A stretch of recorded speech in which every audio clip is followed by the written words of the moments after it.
Tales from Europe. The Old Father Who Went to School. From Ukraine. There was an old man who lived once with 4 sons. He lived to a great age, and a time came when he divided all his goods among them. "I will pass my remaining days among my children," he thought.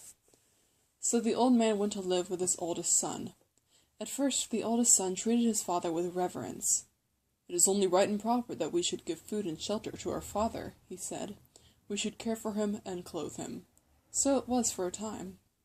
The oldest son was a good son to his father, but after a while he began to regret his hospitality and was rough to his father, and sometimes even shouted at him.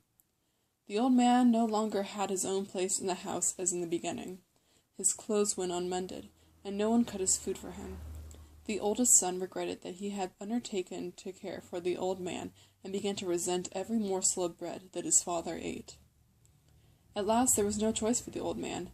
He left the house and went to his second son, but he soon discovered that he had only exchanged wheat for straw. Whenever he began to eat, his son and daughter-in-law looked sour and muttered something disagreeable between their teeth. The woman scolded the old man constantly, saying, "It was hard enough for us to make both ends meet before you came, and now we have to keep an old man in the bargain." The old father soon had enough of this, and he went to his third son. There it was the same, and he moved on to his youngest son. His youngest son was no different from the others. The old man moved from the house of one to the house of the other, and he was glad to leave them all. Each one of the sons threw the burden of keeping their father on one of the others. There were great arguments among them as to who should take the responsibility. One had had good excuse, and another had another, and so none of them would keep him. This one had a lot of children, that one had a scold for a wife, this house was too small, that one was too poor. "Go where you will, old man," they all said, "only don't come to us." And the old man wept before his children, and didn't know which way to turn. He struggled no more, but let them do with him as they wished. So all 4 sons met to decide what to do. At last they agreed among themselves that the best thing the old man could do would be to go away to school somewhere. "There will be a bench for him to sit on there," they said, "and he can take something to eat in his knapsack." They told the old man about it, but the old man didn't want to go to school. He begged his children not to send him there, and he wept again. "My eyes are growing dim," he said. "I can hardly see the bright world around me. How then can I see the tiny black print in a book? Moreover, I have never learned my ABCs in all my long life. How can I begin now? How can a clerk be made out of an old man on the point of death?" But there was no use talking. His children had decided that he would have to go to school, and they sent him on his way. As he passed through the forest on the way to the next town, he met a nobleman driving along in a carriage. The old man stepped aside to let the carriage pass and stood respectfully at the edge of the road. But the nobleman stopped his horses and got out of the carriage. He asked the old man where he was going. "To school," the old man replied. "To school, old father? Surely at your age you should be resting at ease in your house." So the old man spoke of his misery, tears running down his face. When the nobleman heard the story, he was full of compassion.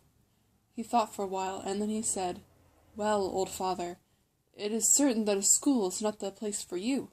Weep no more, and do not let your soul be troubled. I will help you."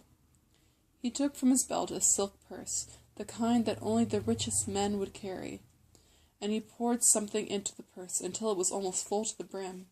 He tied it closed, and he placed it in a wooden box from his carriage.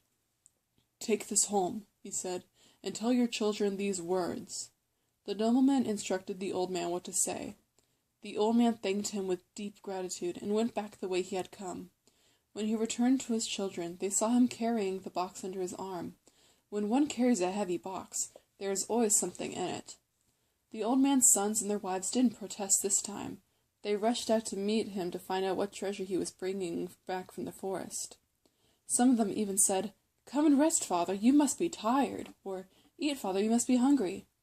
Then the old man told his tale, as instructed by his chance friend in the forest.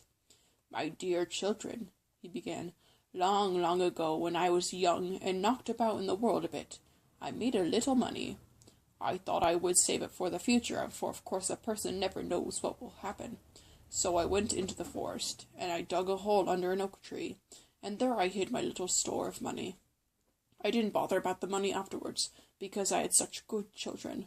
But when you sent me to school, I passed by this very same oak tree, and I said to myself, I wonder if these few silver pieces have been waiting for their owner all this time. So I dug, and I found them, and I have brought them home. I shall keep them until I die, but after my death, whoever shall have been found to cherish me the most, whoever has given me the kindest treatment, he shall be given the greater part of what is in this box. So now, dear children, receive me back. Which of you will be kind to your dear old father? For money. Then the brothers fell all over each other in being kind to the old man. One said, Live in my house. Another said, No, in my house. They fed him well and tended his clothes and were solicitous for his welfare. And this is the way it remained until, at last, the dear old man died.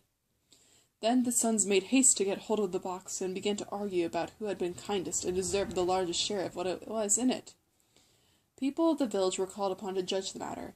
At last it was agreed that all 4 sons had been equally kind to their father since he returned from the forest, and that they should share the legacy equally. The sons gave their father a magnificent funeral, and made a tremendous banquet for the mourners in the village. The sons contributed money to the church and asked the priest to say 40 days of prayers for their father. Each trying to outdo the other, they gave more money gifts to the church to pay for a requiem. And when the ceremonies were over, they hastened to the box to open it. They found within it a magnificent silk purse. They shook it, and it tinkled deliciously. Then they untied the purse and emptied its contents out on the table. They could not believe their eyes. It was nothing but bits of glass. When it dawned on the brothers that the treasure was worthless, they became angry and began to argue. But the people of the village began to laugh. See what you have gained by sending your helpless old father to school, they said. He was a long time in getting his learning, but what he learned well.